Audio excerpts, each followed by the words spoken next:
ولقد نادانا نوح فلنعم المجيبون ونجيناه وأهله من الكرب العظيم وجعلنا ذريته هم الباقين وتركنا عليه في الآخرين سلام على نوح في العالمين إنا كذلك نجزي المحسنين إنه من عبادنا المؤمنين ثم أغرقنا الآخرين وإن من شيعته لإبراهيم إذ جاء ربه بقلب سليم إذ قال لأبيه وقومه ماذا تعبدون أئفكا آلهة دون الله تريدون فما ظنكم برب العالمين فنظر نظرة في النجوم فقال إني سقيم فتولوا عنه مدبرين فراغ إلى آلهتهم فقال ألا تأكلون ما لكم لا تنطقون فراغ عليهم ضربا باليمين فأقبلوا إليه يزفون قال أتعبدون ما تنحتون والله خلقكم وما تعملون قالوا ابنوا له بنيانا فألقوه في الجحيم فأرادوا به كيدا فجعلناهم الأسفلين وقال إني ذاهب إلى ربي سيهدين رب هب لي من الصالحين فبشرناه بغلام حليم فلما بلغ معه السعي قال يا بني إني أرى في المنام أني أذبحك فانظر ماذا ترى قال يا أبت افعل ما تؤمر ستجدني إن شاء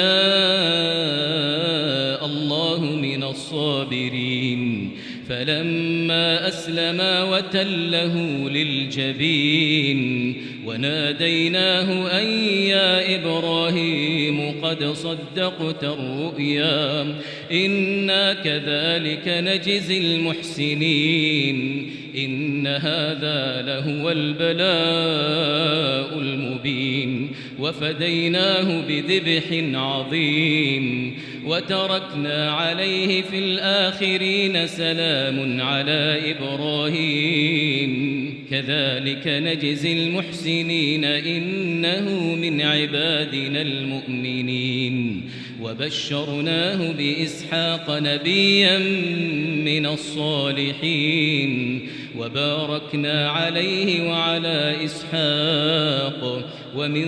ذريتهما محسن وظالم لنفسه مبين ولقد مننا على موسى وهارون ونجيناهما وقومهما من الكرب العظيم ونصرناهم فكانوا هم الغالبين وآتيناهما الكتاب المستبين وهديناهما الصراط المستقيم وتركنا عليهما في الآخرين سلام على موسى وهارون إنا كذلك نجزي المحسنين إنهما من عبادنا المؤمنين وإن إلياس لمن المرسلين إذ قال لقومه ألا تتقون أتدعون بعلا وتذرون أحسن الخالقين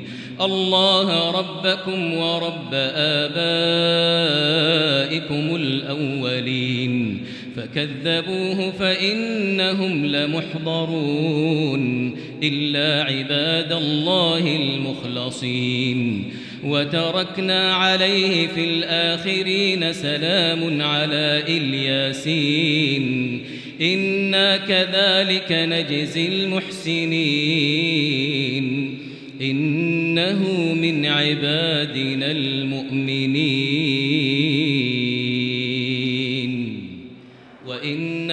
لوطا لمن المرسلين إذ نجيناه وأهله أجمعين إلا عجوزا في الغابرين ثم دمرنا الآخرين وإنكم لتمرون عليهم مصبحين وبالليل أفلا تعقلون وإن يونس لمن المرسلين إذ أبق إلى الفلك المشحون فساهم فكان من المدحضين فالتقمه الحوت وهو مليم فلولا أنه كان من المسبحين للبث في بطنه إلى يوم يبعثون فنبذناه بالعراء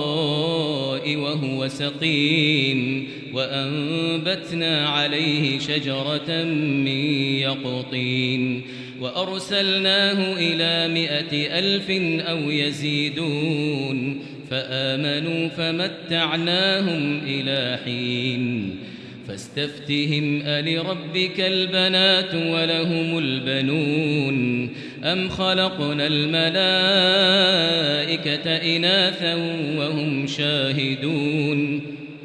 ألا إنهم من إفكهم ليقولون ولد الله وإنهم لكاذبون أصطفى البنات على البنين ما لكم كيف تحكمون أفلا تذكرون أم لكم سلطان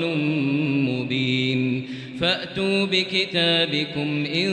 كنتم صادقين وجعلوا بينه وبين الجنة نسبا ولقد علمت الجنة إنهم لمحضرون سبحان الله عما يصفون إلا عباد الله المخلصين فإنكم وما تعبدون ما أنتم عليه بفاتنين إلا من هو صال الجحيم وما منا إلا له مقام معلوم وإنا لنحن الصافون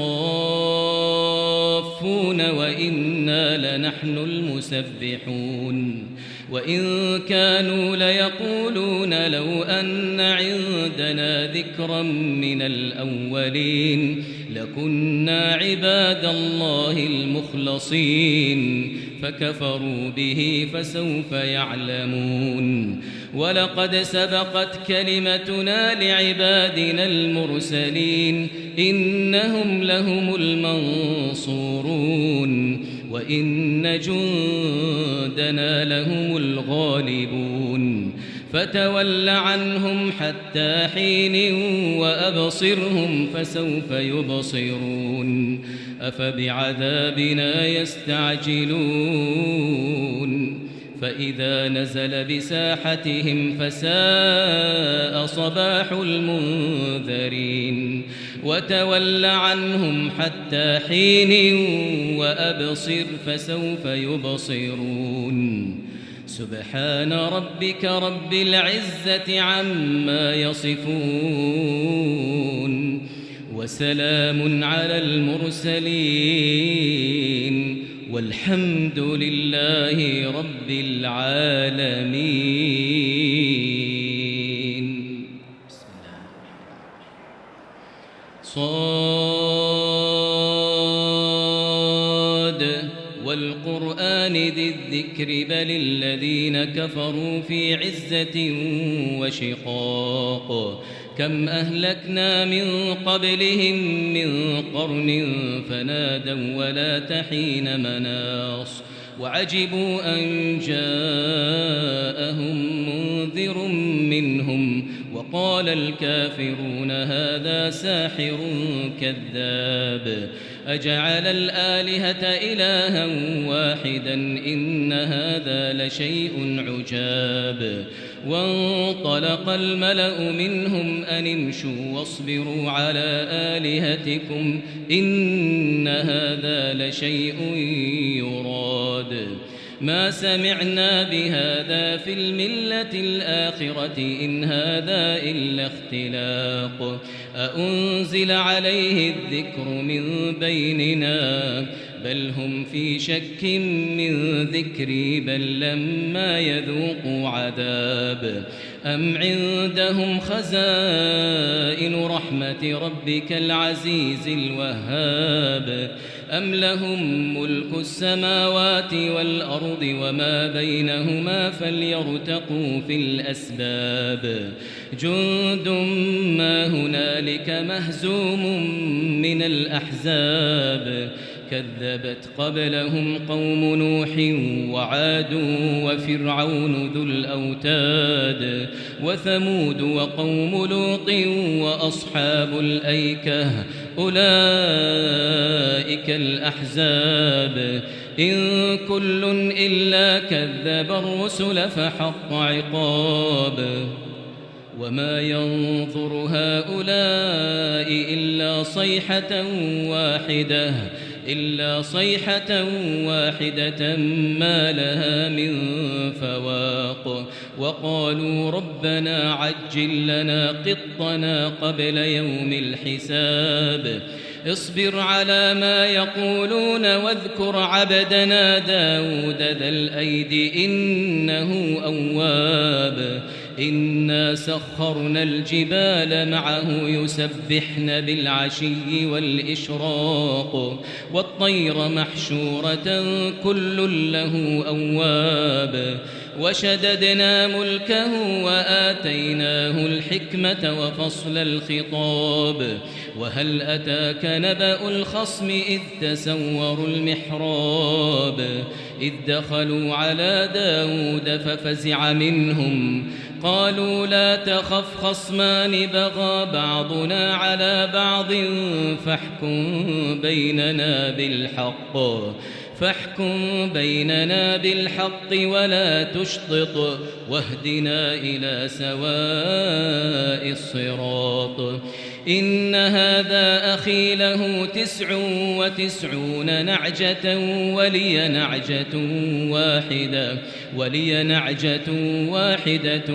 فقال أكفلنيها وعزني في الخطاب قال لقد ظلمك بسؤال نعجتك إلى نعاجه وإن كثيرا من الخلطاء ليبغي بعضهم على بعض إلا الذين آمنوا وعملوا الصالحات وقليل ما هم وظن داود أنما فتناه فاستغفر ربه وخر راكعا وأناب فغفرنا له ذلك وإن له عندنا لزلفى وحسن مآب يا داود إنا جعلناك خليفة في الأرض فاحكم بين الناس بالحق ولا تتبع الهوى فيضلك عن سبيل الله إن الذين يضلون عن سبيل الله لهم عذاب شديد بما نسوا يوم الحساب وما خلقنا السماء والأرض وما بينهما باطلا